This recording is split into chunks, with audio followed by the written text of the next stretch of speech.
Em nome do Pai, do Filho e do Espírito Santo. Amém. Meus queridos irmãos e irmãs, com grande alegria celebramos hoje a memória de Santo Afonso Maria de Ligório. Santo Afonso é o padroeiro dos teólogos estudiosos da moral católica, teólogo moralista. E qual é a vida deste santo? Veja, Santo Afonso era advogado.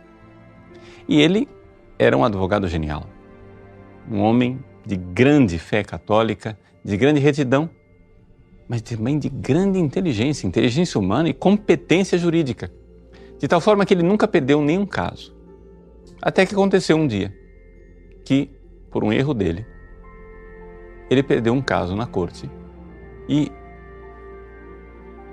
ele se deu conta. Era verdade, ele tinha errado. Então ele deixa a advocacia e parte para uma outra vida.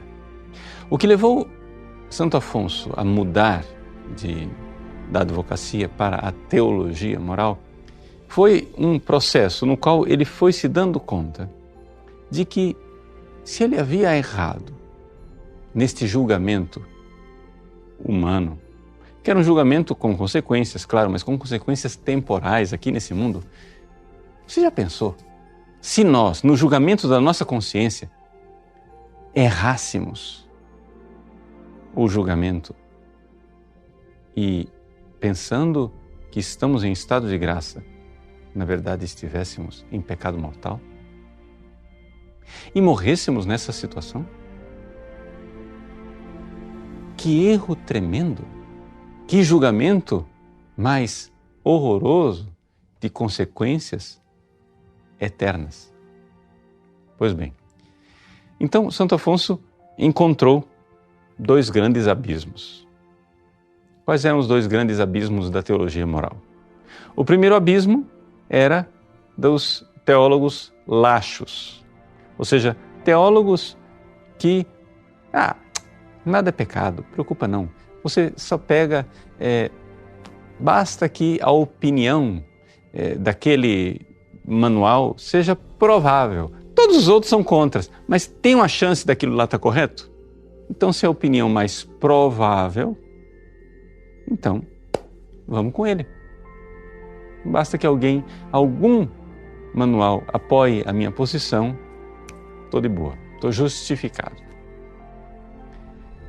Havia um outro abismo, o abismo dos rigoristas, que diziam assim: bom, se 99,9% dos manuais dizem que você não pecou, mas se tiver um único manual lá que diz que talvez você tenha pecado, então você pecou.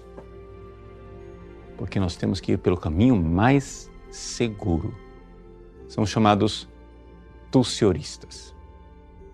E esses eram os dois grandes abismos que precisavam ser evitados.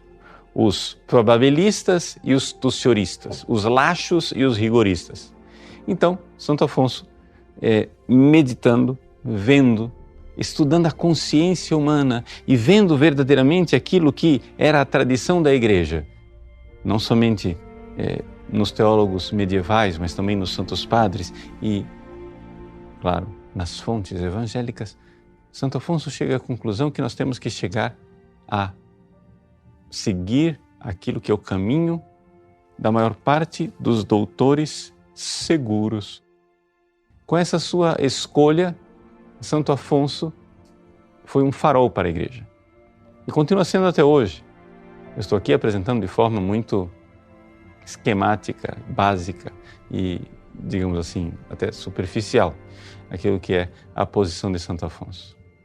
Mas para ver que a Igreja encontra em Santo Afonso um grande doutor da Igreja.